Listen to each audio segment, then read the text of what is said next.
Olá a todos, sejam muito bem-vindos a mais um episódio do FCUPcast, o podcast de estudantes para estudantes.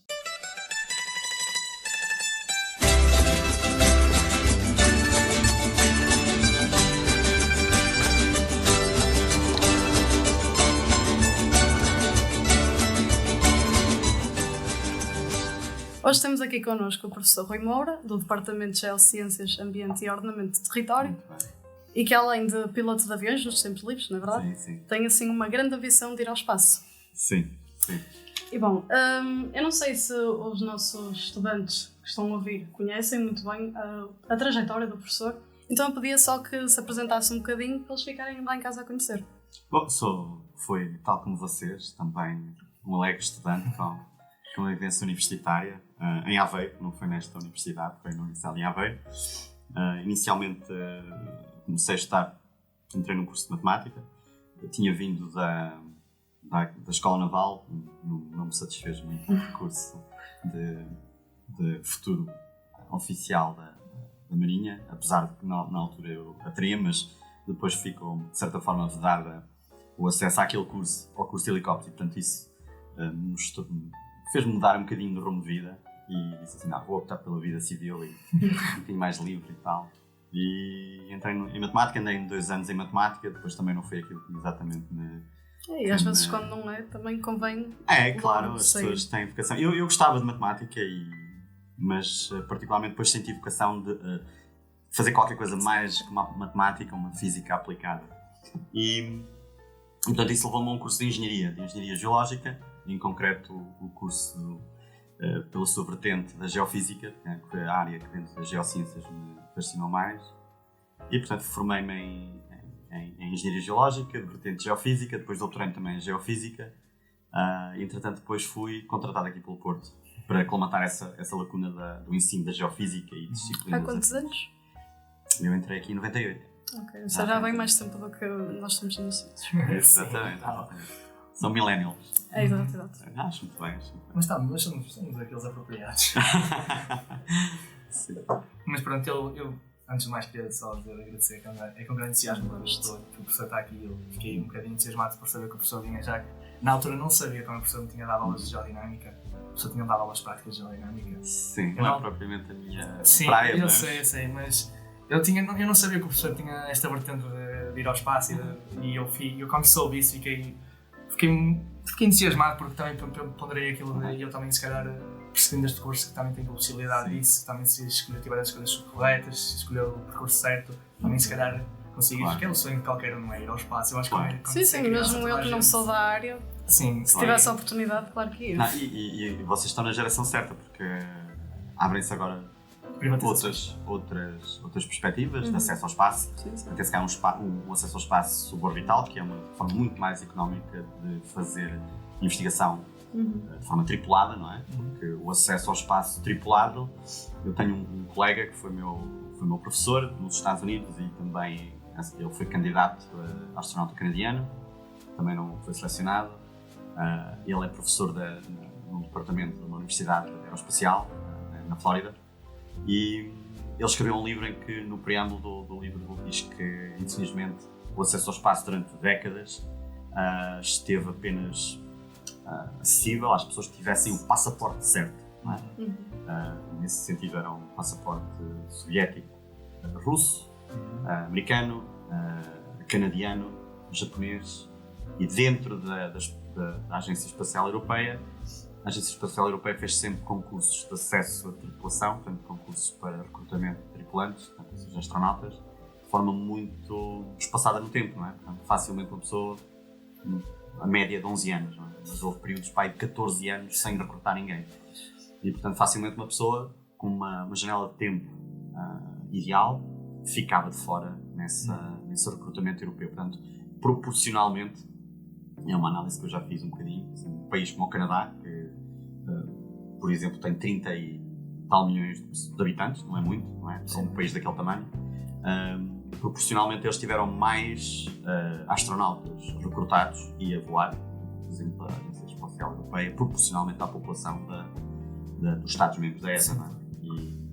E, portanto, o acesso no futuro, havendo programas privados, permite, por exemplo, um país decidir, olha, eu estou interessado em recrutar um cientista, uma pessoa para levar a cabo uma experiência, ou um conjunto de experiências dentro desta área ou destas áreas e investe, coloca alguém no espaço de uma forma relativamente barata se for suborbital. Há uma série de veículos agora com capacidade suborbital, que basicamente é uma trajetória ascendente.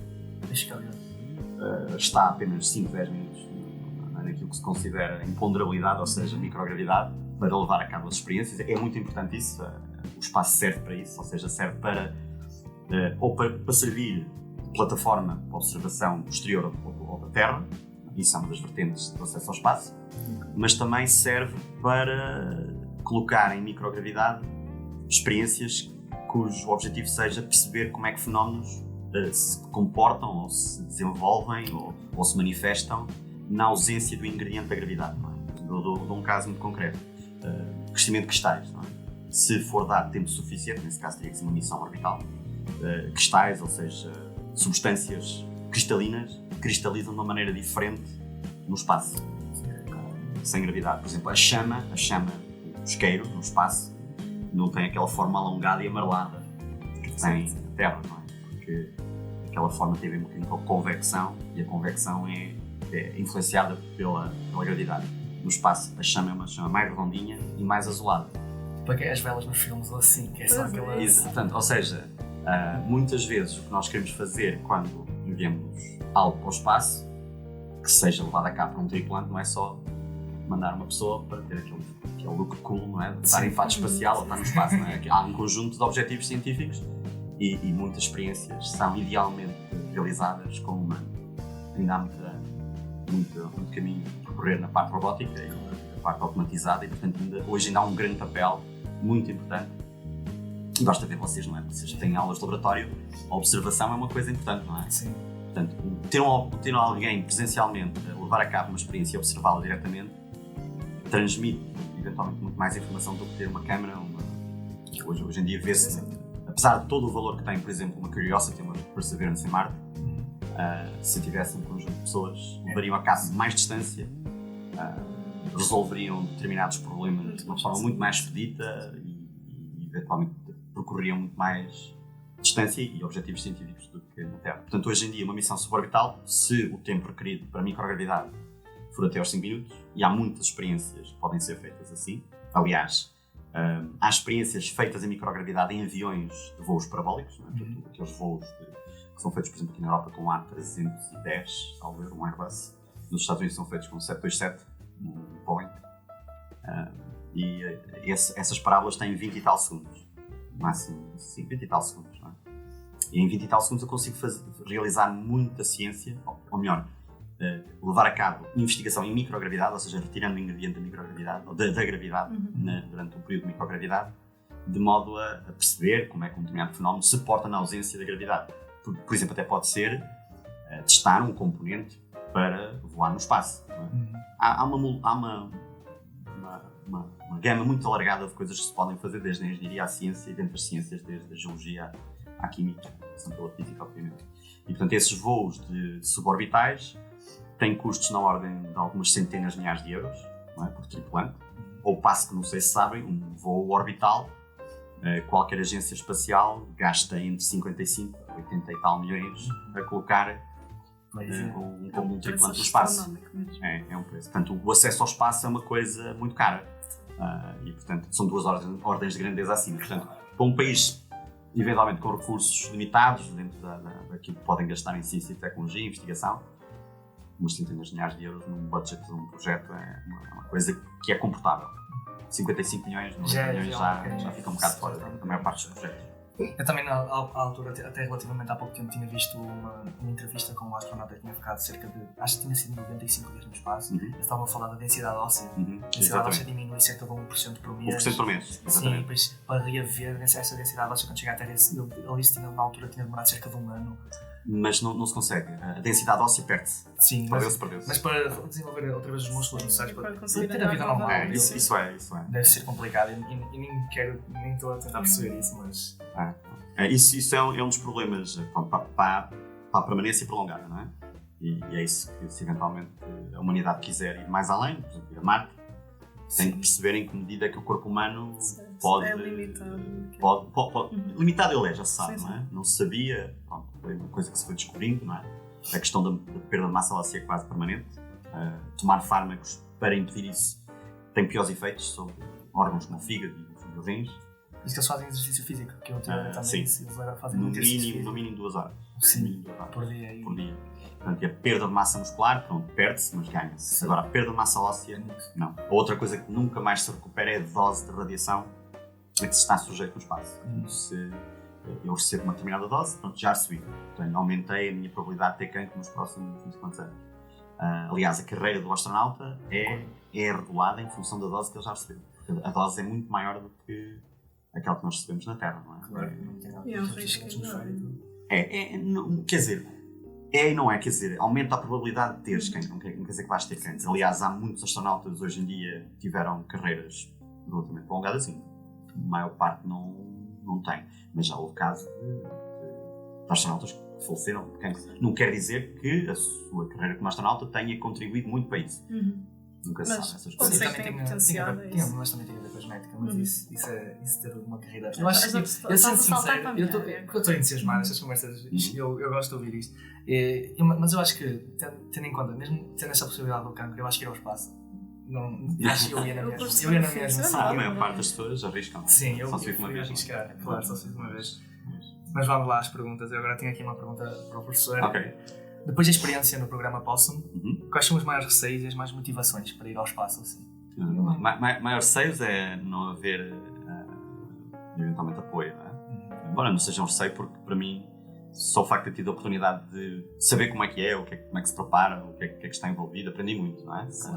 Isso também é uma coisa muito interessante, porque nós temos sempre aquela ideia de que nós aprendemos numa determinada fase da vida, não é? Por exemplo, no período de escola primária, escola secundária, universidade, não é?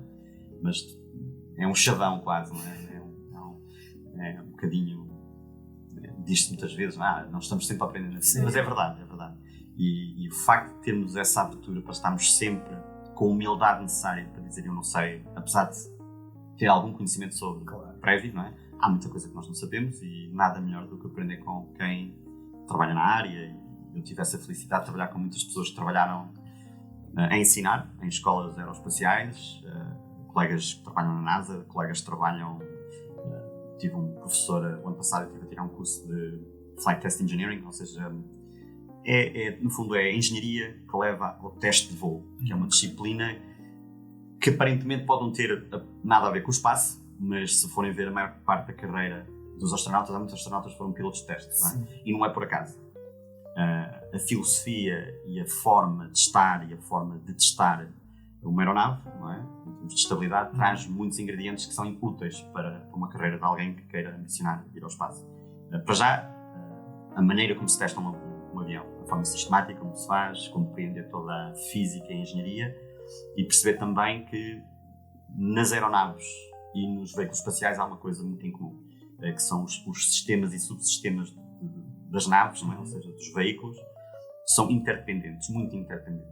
E essa interdependência às vezes faz com que, sei lá, um sistema hidráulico que serve para governar algo nas asas pode interferir noutro componente qualquer que pode levar um desastre, uma instabilidade no avião. E nas naves espaciais é a mesma coisa, ou seja, nos veículos espaciais há uma interdependência muito grande entre os vários sistemas. Aliás, quando está no espaço, é um sistema fechado, não é? Claro. Um sistema fechado, ou seja, do ponto de vista do ar respirável, da atmosfera, das condições de temperatura, não é? É um sistema fechado, completamente fechado.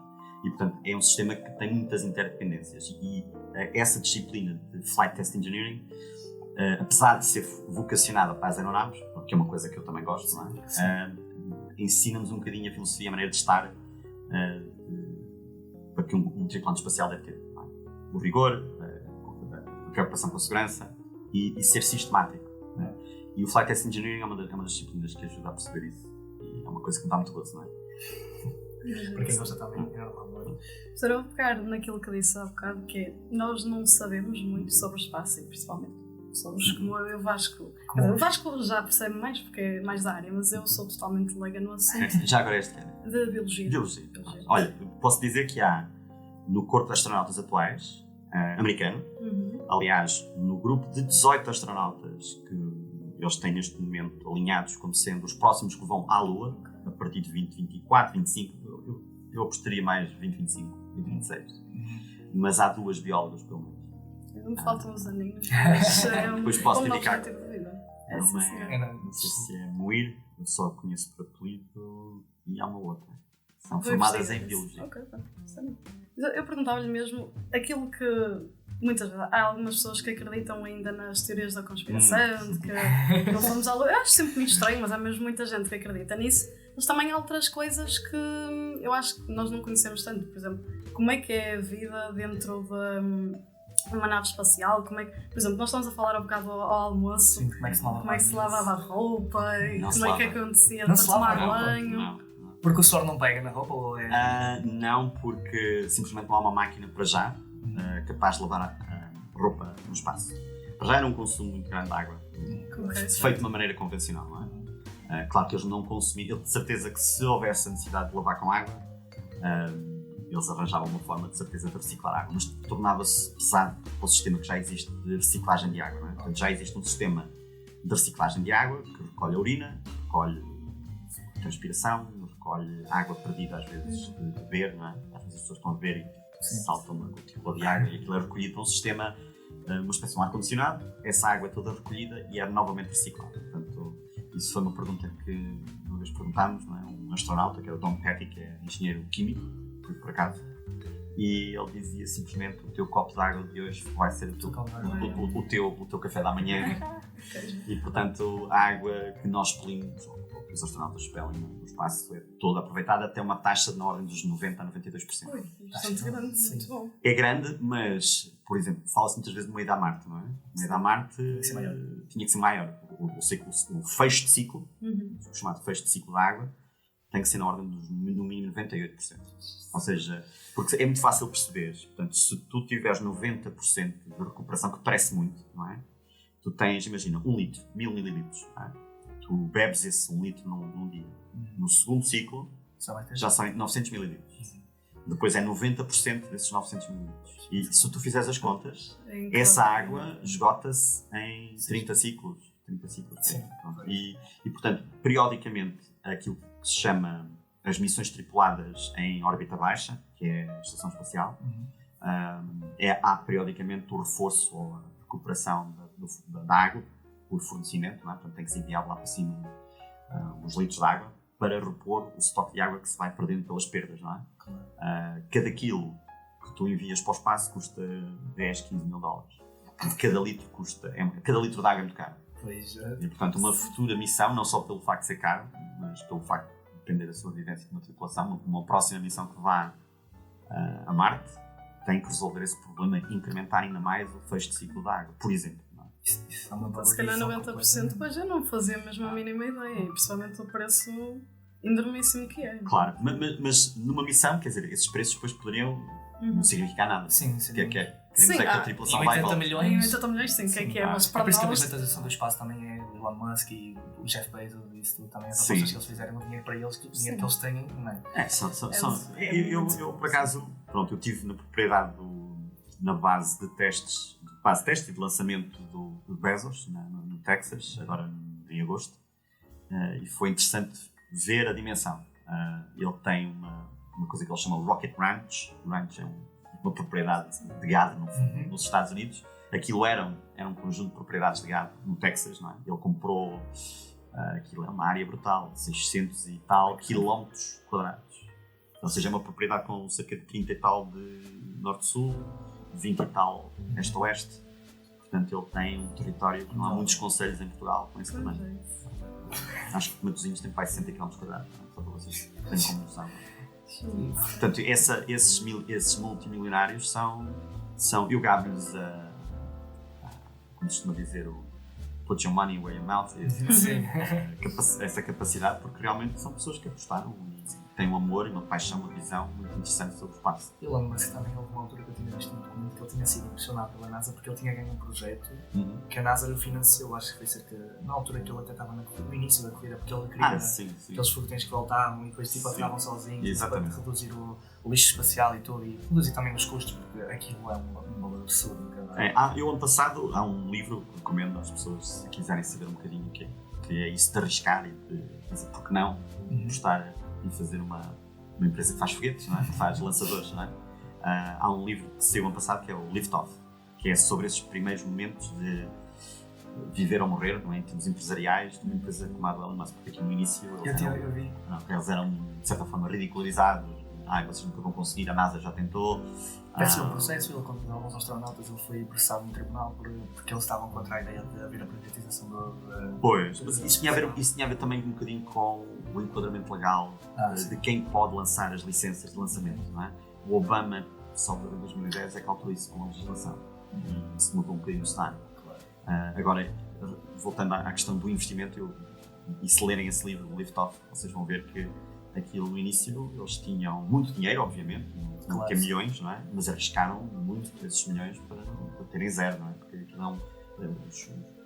Costuma-se dizer que fazer foguetes ou fazer lançadores é um processo difícil, não é? Parece o conceito de um foguete e de um foguete é relativamente fácil, mas os foguetes têm uma certa tendência a explodir.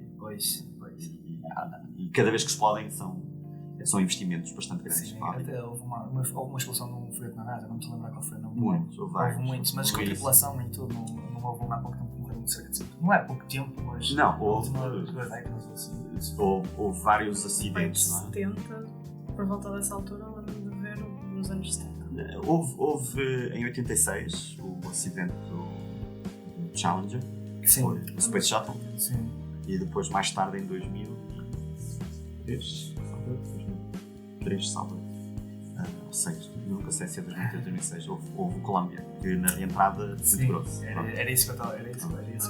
Eu tinha me lembrado disso que eu estava a ver. Mas isso que a pessoa tinha falado do Lift Off, eu tinha visto por acaso há relativamente pouco tempo uma entrevista do Elon Musk, que ele tinha perguntado no início como é que ele tinha decidido entre a Tesla e a SpaceX, porque ele tinha dito que estava no estado de sobrevivência e não sabia, tinha 2 semanas para decidir se o que é que ia deixar morrer. Ele disse: eu prefiro. Aqui ele estava a perguntar, eu gostei muito dessa entrevista porque dá para perceber a parte humana dele, porque há muita gente que olha para ele como se ele fosse um robô, porque é estritamente uma pessoa que é dedicada ao que faz e é muito concentrada no que faz, aplicada, e ele tinha dito que as empresas dele eram como se fossem filhos, ele não conseguia deixar morrer, por isso investiu tudo o que tinha em cada uma, dividiu por os dois. Ele é uma pessoa que chega a dormir na fábrica para resolver problemas. Sim, eu vi que ele dormia 2 horas por dia, às vezes na fábrica. Sim, no escritório. Para resolver às vezes um problema. Sim, eu tinha uma pessoa. Bom, o dinheiro é dele e ele é uma pessoa apaixonada pelos problemas da engenharia. E ele, de facto, tem essa postura. Não é uma pessoa que delega e olha, vou contratar este engenheiro e aquele. Ele também faz isso, não é? Claro. Mas ele envolve-se nos problemas da própria propulsão e dos problemas de acesso ao espaço. E vão ver que se calhar este ano vai haver um primeiro voo orbital do Starship, que é o próximo veículo grande e que promete muito, porque, segundo o conceito dele, é esse veículo que permitirá ir à Lua, a Marte. Portanto, vai ser interessante este ano ver isso. Agora, passando para outra pergunta, aqui em Portugal, já que nós somos aqui os portugueses e temos orgulho, não é? Tenho uma pergunta que é: acredita que em Portugal ainda falta alguma aposta na carreira de astronauta e em áreas semelhantes, ou já estamos em patamares semelhantes aos restantes países? Eu sei que não estamos em patamares semelhantes, não é? Portugal não tem aquele financiamento, mas eu quero perceber qual é a parte que nos falta, se é a parte mais humana ou é a parte mais financeira. Eu acho que a parte humana nos falta. Eu acho que é um bocadinho das duas coisas. Em Portugal, se forem a ver, há muitas pequenas empresas que têm vários negócios ou nichos de mercado do espaço, não é? Desde empresas de software, empresas que fazem hardware, às vezes subcontratados diretamente ou indiretamente. Há peças que já foram em sondas, em satélites, há software que já foi utilizado para navegação de alguns veículos espaciais.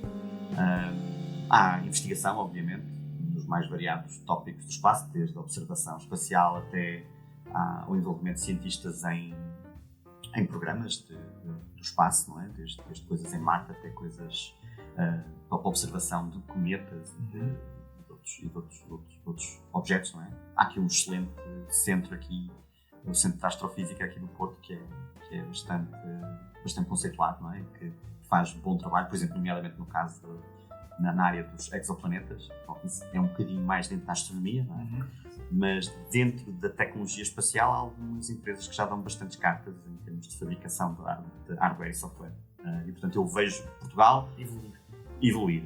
Às vezes, se calhar já tinha evoluído, nós é que não sabemos tão bem. Também ia questionar que se calhar nós já estamos uma questão de patamar bem acima, mas achamos aquela mentalidade portuguesa, a percepção se calhar daquilo que existe em Portugal no setor aeroespacial está mal compreendido. É obviamente que é possível fazer mais e ter mais e melhor, não é? Aliás, se forem ao site da Agência Portuguesa do Espaço, ou seja, PT Space, está lá um catálogo das empresas de empresas e institutos portugueses que estão envolvidos em questões da indústria espacial. Agora, eu acho que realmente falta investimento. Na questão tripulada, de tripulação, eu acho que ainda estamos num patamar assim, pseudo-ficção científica. Acho que a maior parte de nós, coletivo, sociedade, ainda olha para o astronauta como uma figura um bocadinho como uma figura da ficção científica e não como alguém que as pessoas acreditam, olha, é possível ter um astronauta.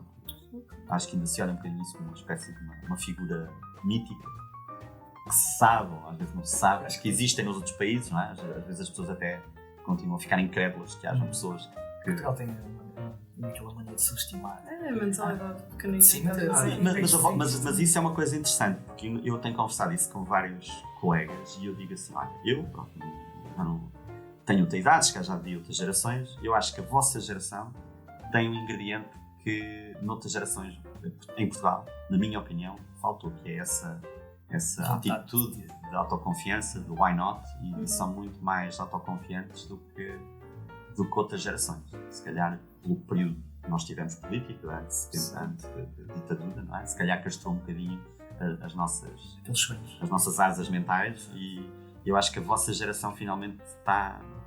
Também é fruto de uma outra coisa. Vocês têm um contacto com o mundo muito mais íntimo que nós tivemos, não é?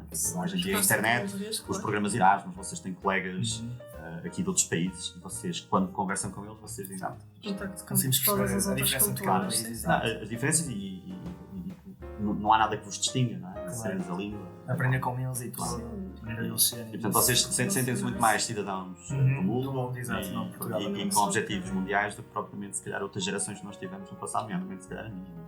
Eu lembro-me que ele tinha dito esta frase, que na altura de edição disse motivava-me muito, que era, ele tinha dito alguma coisa no género, eu não vou traduzir a letra porque... Pois ele é sul-africano já agora. Sim, eu sei. Pensam que ele é americano, ele não é. Sim, mas ele é sul-africano, a gente fica confusa com isso. Ele também era muito... Ele sempre foi muito inteligente, o facto de ele também... Eu há pouco tempo é que soube que ele tinha 9 filhos. Não sabia, ele tinha 9 filhos, eu pensava... E consegues dizer o nome deles? Não, eu sei, o último foi aquele que ficou com aquele nome mais famoso, que ele tinha um nome mais uma coisa, mas ele na altura tinha dito uma coisa que era, se aceitares as probabilidades, se aceitares as probabilidades em frente da mesma, basta aceitá-las. E é o que acho que nós fazemos aqui, é que mesmo que dê errado, qual é o problema? Vamos só, podemos ter sucesso, podemos falhar, mas o que importa é que nós vamos tentar sempre. É o que eu acho que ando a ver agora mais ultimamente até com os meus colegas e isso, não temos tanto medo de errar. Essa ambição. Sim, mas eu acho que, não sei, Portugal está a evoluir, está o mundo a evoluir em geral. Mas... E vocês são os herdeiros disso e certamente pelo aquilo que eu já disse, não? Acho que a geração de agora tem outra atitude, eu acho isso bestial. Às vezes as pessoas têm mania de dizer, no meu tempo é que é. Sim. Isso é a ideia mais errada que podem ter, e subestimar muito os homens, os jovens, acho que isso acontece muito. Mas eu até agora vou ter o estágio, não é? Que eu estou em engenharia geoespacial, como acho que o professor sabe, vou ter o estágio e agora estou a fazer uma análise de uma missão da NASA, até, da Grace, estou a fazer... Da Grace, sim. Da Grace, e estou a fazer a Grace Follow-On, por causa do campo gravimétrico terrestre. Exatamente. Então, eu quando soube que o professor tinha a disponibilidade para vir aqui, depois sabendo que também tinha o estágio, ainda por cima, que tinha ficado no estágio que queria, e é que eu fiquei, uau, agora vou para aqui, já está entusiasmado. A missão Grace é interessante, tem a ver com um método que eu já usei, que é um método gravimétrico, não é? Mas há uma escala, eu já fiz coisas à escala local, não é? Para prospeção. Não, por acaso a gravimetria que eu fiz foi assim terrestre, ou seja, ao nível do solo.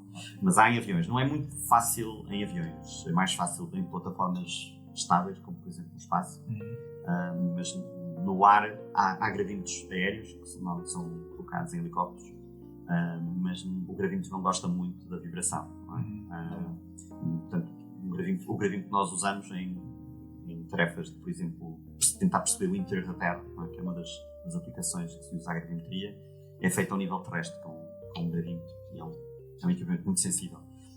Agora, essa é uma das tarefas, ou subtarefas da geofísica, e as missões GRACE são interessantes porque dão uma forma muito detalhada, gradimétrica da Terra, ou seja, a forma da Terra.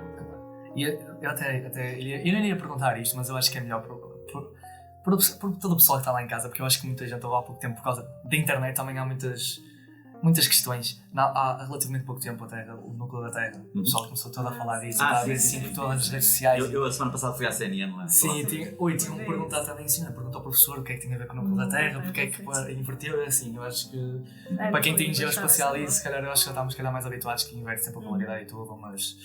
Sim, embora ali não estamos na iminência de haver uma inversão polar ainda.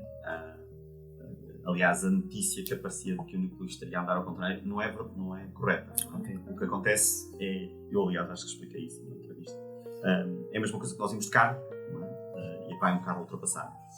Com o observador que vai no carro que ultrapassa e só está focado no carro que vai ultrapassar, parece que o carro que vai ultrapassar está a andar para trás. Ele não está a andar para trás, ou seja, não está a andar no sentido inverso. Ele está a andar para a frente, mas com uma velocidade menor. Portanto, nas notícias passou uma certa ideia de que o núcleo da Terra de repente tinha começado a andar ao contrário e não andou. O que aconteceu foi que ele, eventualmente, a sua taxa de rotação relativamente à crosta ficou mais lenta.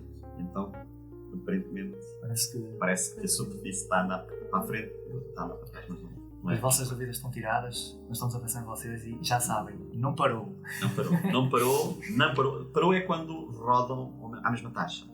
Porque até 2009, e aliás eu estive aqui na faculdade, em 2013, o investigador, que é sismólogo, é um sismólogo matemático britânico, mas que é cidadão norte-americano, e o professor Paul Richards foi a pessoa que descobriu que o núcleo da Terra eventualmente rodava mais rápido que a crosta. Na altura, em 96, foi quando saiu o artigo.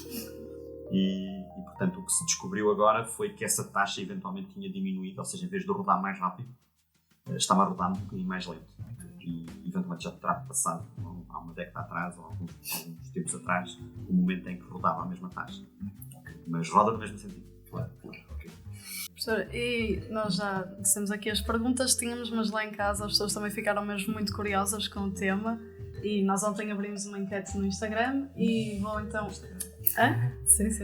E deixaram aqui algumas perguntas bastante interessantes. De vós para nós.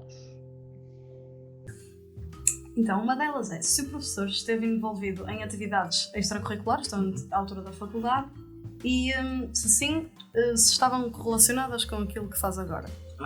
Por exemplo, quando andava a estudar na Universidade de Aveiro, trabalhar à noite, dava umas aulas de inglês, não conseguia dar aulas de inglês, numa escola de segundo ciclo.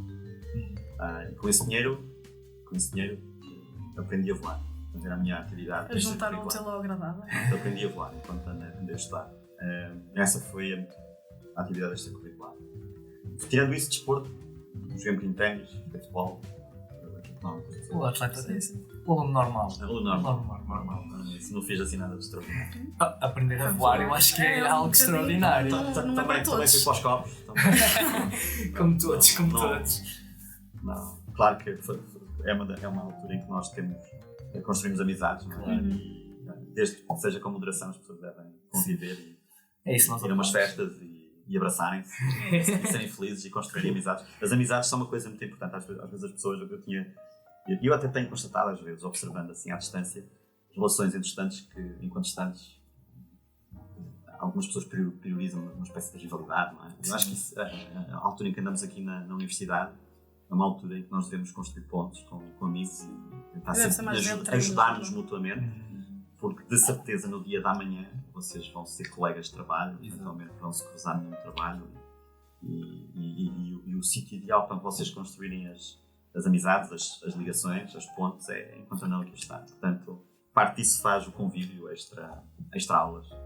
Certo, professor. Em geoespacial, como nós somos um curso muito pequenino, os professores frisam muito isso, né? Sejam amigos uns dos outros, porque vocês não precisam uns dos outros, vocês estão a... É um grupo muito pequeno, não é? Sim, estamos a descobrir terreno, estamos a desbravar terreno, tipo, vão precisar uns dos outros, aproveitem. E agora até há certos estágios que é em conjunto, alguns estágios fazem levantamento de fotos, ou assim, fotogrametria neste caso, e outros fazem tipo, os modelos, os MDTs, os MDS, nuvens de pontos 3D, e isso está a ver e... Até eu fico contente porque geoespacial nós estamos a mover como humanidade em vez de como indivíduo. Eu acho que isso é uma coisa que se calhar faltava nisso, porque acho que muita gente se vê como concorrência e que temos de estar acima dos outros. Em Biologia, por acaso, eu noto também que é muito como geoespacial, por acaso. Eles já são muito unidos. Não, isso é uma coisa que eu e mesmo foco dentro do curso, as pessoas ajudam-se muito, isso é muito bom. Isso é um erro que eu às vezes vi em colegas meus passados, não é? E vejo às vezes em alguns estudantes terem uma certa prioridade sobre a performance individual, e isso é um erro porque depois no futuro essas pessoas com quem se deram mal, eu conheço casos de pessoas que nunca mais esqueceram uma maldade que um colega fez na faculdade ou na universidade. São coisas que marcam. E são às vezes coisas que se passam passadas décadas. Nunca mais me esqueço aquele tipo fez-me aquilo. Também guardo e as pessoas não esquecem. E no mundo do trabalho, e até mesmo sem esse trabalho, até no plano pessoal, acho que isso é a atitude ideal. Portanto, aliás, é uma das questões que é importante para um tripulante espacial. Portanto, uma das coisas que os psicólogos focam é na capacidade de trabalho em equipa, e quando se fala em trabalho de equipa é a pessoa ter a capacidade simultânea de ser comandado e comandar. Né? E um dia é a pessoa que lidera, é a pessoa que está mais apta naquele campo, mas amanhã não é. Um colega sabe muito mais daquilo. Portanto, ter essa humildade de transitar de uma posição em que sabe mais para uma posição em que tem que ouvir e de ser capaz de trabalhar em equipa é uma coisa que normalmente os psicólogos de programas espaciais dão prioridade. Portanto, é um exemplo. Porque a cooperação entre colegas e entre ajuda é uma coisa muito importante. É uma coisa que se deve praticar e não fazer aquela esconder. Sim. É uma coisa que eu como professor, é uma coisa que eu como professor não gosto de ver nos alunos. Apesar de ele pode ter tido a melhor nota, mas eu não gosto de ver essa atitude por parte dos alunos porque humanamente não é boa e do ponto de vista prático e pragmático também não é recomendável. Agora que o professor fala, estou-me a lembrar nas aulas de cartografia que o professor deixava todos os dados uns aos outros a fazer as aulas nas aulas de geodinâmica, nas cartas, quando nós fazíamos cartas, nos cortes. Sim, os cortes geológicos.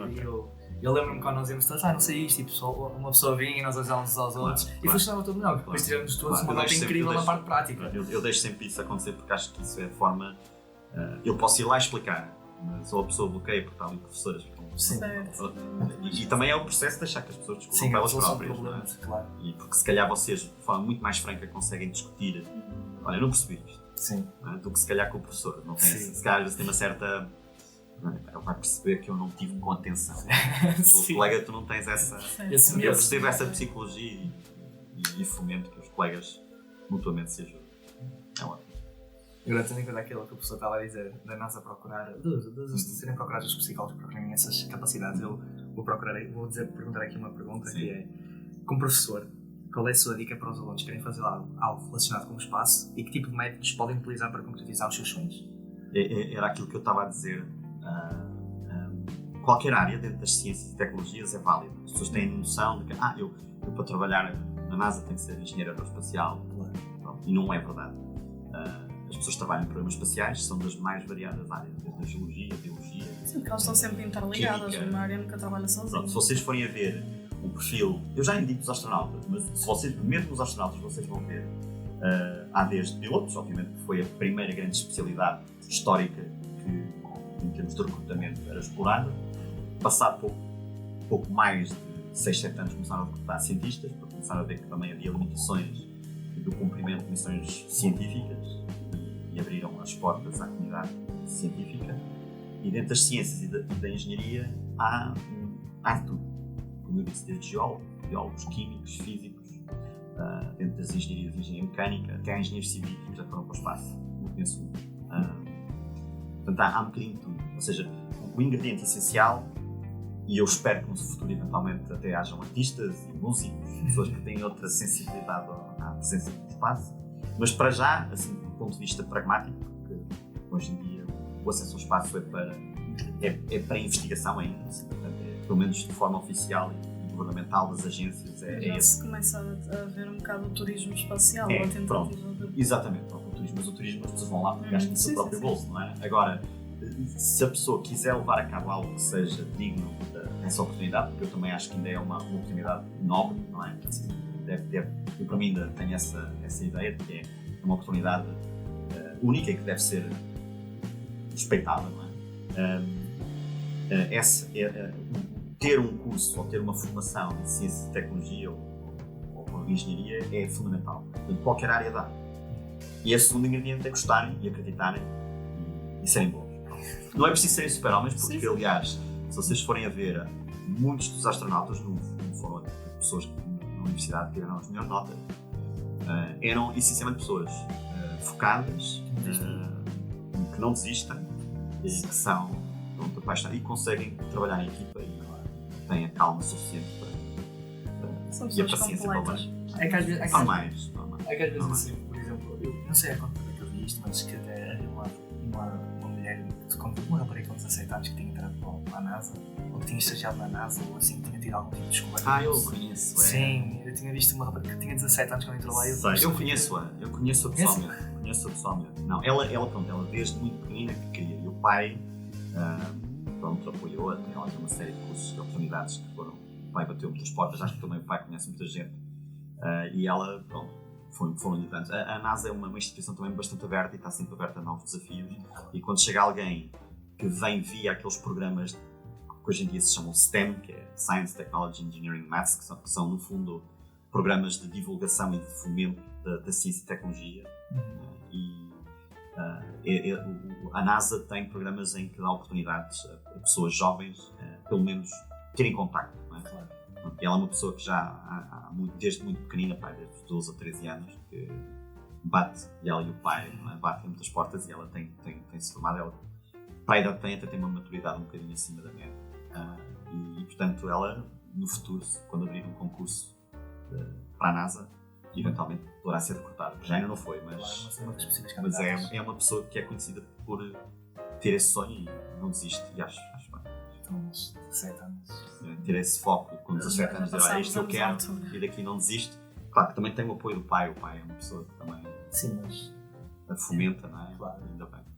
Também ter assim esse apoio do pai e da família é muito preciso, de impulsionar para a frente. Bem, professor, temos uma última dos alunos que pergunta assim: sendo um eterno aluno, quais são os melhores truques que desenvolveu ao longo dos anos para ajudar a memorizar e aprender? Isto é para todos. É gostar daquilo que se estuda. Há coisas que eu estudei que não gostava tanto, mas era sempre qualquer coisa que me despertava o interesse. Portanto, eu tentei sempre ir buscar, mesmo em disciplinas em que eu, à partida, não eram coisas da minha preferência, eu tentei sempre dar uma segunda oportunidade à matéria e dizer assim, tem que haver aqui qualquer coisa que eu gosto, não é? E encontrar qualquer coisa que não seja só tirar boa nota, não é? É fundamental para mim. Portanto, desde disciplinas, de algumas disciplinas mais abstratas da matemática, quando eu andava em matemática, que eram coisas às vezes que eu tinha dificuldade, não é? Então, topologia, que é uma disciplina difícil, pelo menos para mim na altura. Eu tentei sempre ir procurar qualquer coisa ali que me estimulava o gosto. Não é? Porque senão depois uma pessoa nem quer estudar aquilo. Claro. Eu sempre encarei as coisas assim. Há ali um desafio, não é? Claro. E esse desafio já é uma coisa que uma pessoa toma como um gosto, não é? Outra coisa que me estimulava bastante era, olha, isto é importante porque ia tentar perceber. Isto é importante porque esta matéria é importante, perceber bem cálculo matricial. Isto é importante porque, em termos de otimização ou de descobrir determinados modelos que se ajustam a uma coisa que me interessava na altura, isto é importante. A otimização era uma coisa que na altura já via que era uma coisa que me interessava, não é? E eu vi que o cálculo matricial era uma ferramenta que me ajudava a resolver esses problemas. Então, tem que haver sempre qualquer coisa, eu tinha que procurar sempre qualquer coisa que via uma certa luz ao fundo do túnel para utilizar aquilo que no início aquilo era uma chatice, mas olha, isto tem aplicação nisto. Sempre ali um há ali sempre qualquer coisa nos agarrar. Portanto, eu tentava-me sempre agarrar qualquer coisa que eu gostava. E para além disso, era ouvir muita música enquanto estudava. Sim. E muitas noites em que olhava para os livros e me apetecia, mas pronto, é uma questão de teimosia e de encontrar qualquer coisa que a gente gosta. E nunca desisti. Agora tenho assim, uma pergunta de um modo diferente, mais um dilema, que é, vou pôr assim o professor numa situação que tem que escolher os dois, não há que escolher os dois, tem que ser os dois. É a nossa rubrica, o Eis a Questão. Eis a Questão. Eis a Questão. Que é, preferia nunca mais pilotar ou nunca mais dar aulas? Bem assim, em jogo, Duas facetas assim. Da sua vida muito importante. Eu acho que, apesar de gostar muito de voar, eu acho que preferia dar aulas. Porque eu acho uma coisa, transmitir, dar a oportunidade a outra pessoa que toma o meu lugar é uma coisa muito mais É nobre. É nobre. Gostei dessa pergunta, dessa resposta, quer dizer, fiquei um bocadinho até sentido. Já que o professor também estava a falar agora de música, eu acho que também somos assim uns grandes conhecedores de música. Sim, estou a buscar testar. E nós temos agora a nossa, na verdade, a terceira rúbrica, que é o Cultiva-te.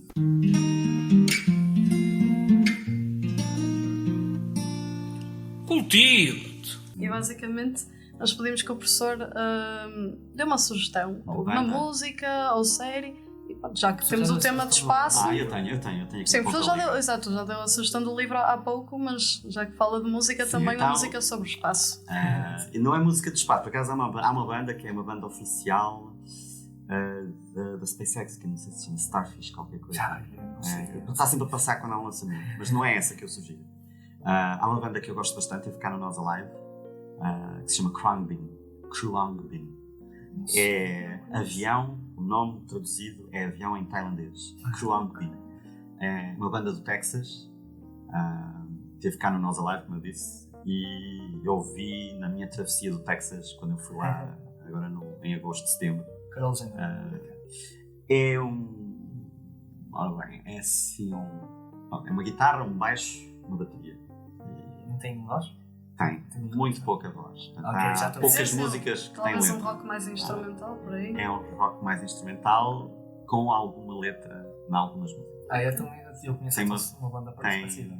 Tem uma baixista, uma miúda, tem um gadilhudo guitarrista, que é fabuloso, que é dos melhores guitarristas que eu vi, e tem um excelente baterista, portanto é Khruangbin. Eu por acaso conheço uma banda assim desse género, por acaso, que é só guitarristas e tem muito pouco vocal, até acho que nem tem vocal sequer, mas também tem uns guitarristas incríveis. É Polyphia, não sei se a pessoa conhece. Polyphia, eles têm música, sabe quem é o Steve Vai? O Steve Vai, eles têm uma música do Steve Vai que é incrível. Suponho que é instrumental também. Depois havia uma outra banda, mas eles agora mudaram, que era uma banda que também teve cá no Nós Alive há muitos anos. Eu só gosto assim de coisas esquisitas. Eu também gosto. E nós também gostamos das coisas assim antiguinhas.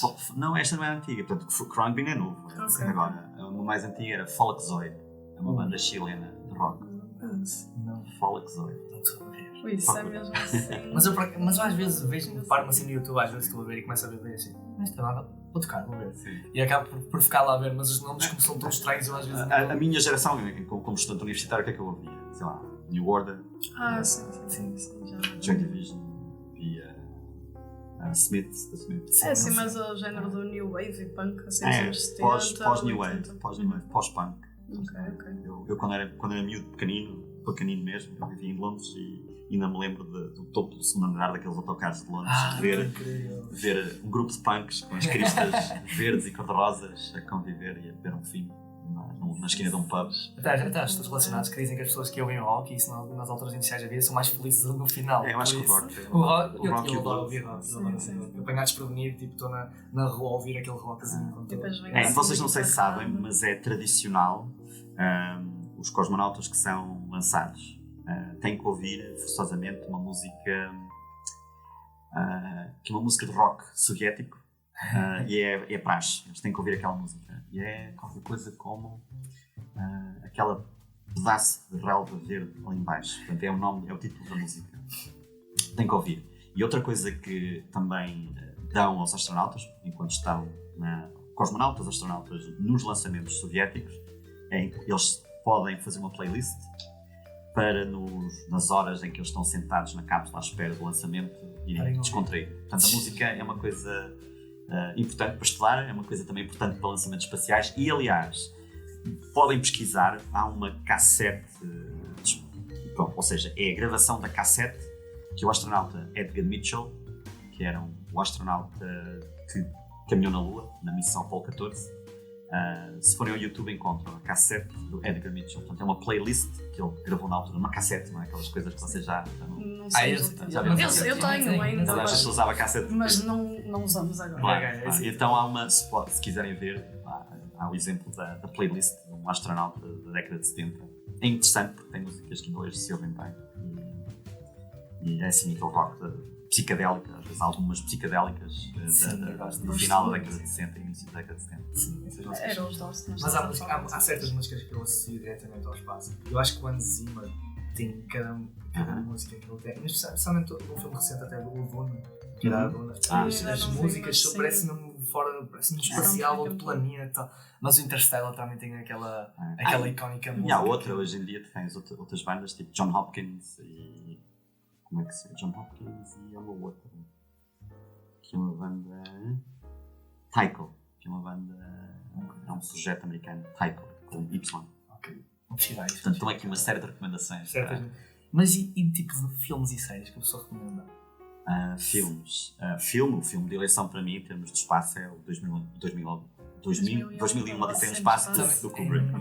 É muito bom. Eu também até... Eu não sei como é que chama o filme, eu queria dizer, mas eu já não me lembro do nome, que era um grupo de amigos que até tinha criado estava no início a criar um foguetão e tudo, que era aqueles concursos que eles faziam na escola e isso. Sim. Eu não sei como é que se chama esse filme, que até... Eu só me lembro que o pai dele era mineiro, acho eu, e depois o rapaz tinha... Não sei, ele quebrou um recorde qualquer, eu já não lembro como é que se chama esse filme. Eu sei que a personagem principal é o Jake Gyllenhaal. Jake Gyllenhaal. Sim, que é o... Sei. Sabe qual é o filme? Não. Eu não estou a ver qual é o filme. Mas há um filme que é ele e um grupo de amigos a criarem um foguete. Há muitos filmes que eu gosto. Depois procurar o nome do filme. Depois há um outro filme que é um clássico para se perceber o que é que foi o início da exploração espacial tripulada, que mostra muito bem o que é a personalidade do astronauta, pelo menos aqueles iniciais, que é o The Right Stuff, é o título em inglês, The Right Stuff. É Os Eleitos, salvo erro, no título em português. É um filme que ganhou um Oscar em 82, 83. Tem muitos atores que ainda hoje são vivos, são conhecidos, Ed Harris. E é um filme sobre a história dos primeiros astronautas americanos. E é interessante, é um filme bem feito, tem uma excelente fotografia, tem uma história cativante e eu recomendo. Desde a ficção científica à realidade, são esses os dois filmes que eu recomendaria. Muito bem, por acaso, não estava à espera disso. Agora vamos a outra pergunta aqui, que por acaso nós já viemos a pegar assim em pedaços durante a entrevista, por assim dizer, que é também da nossa rubrica Maria Vai com Outras. Maria vai com as outras. Quero dar a opinião sobre uma questão que era assim uma controvérsia. Assim. Se no início a exploração espacial era de domínio governamental, nos últimos anos temos visto o desenvolvimento por parte das iniciativas privadas, como exemplo Elon Musk.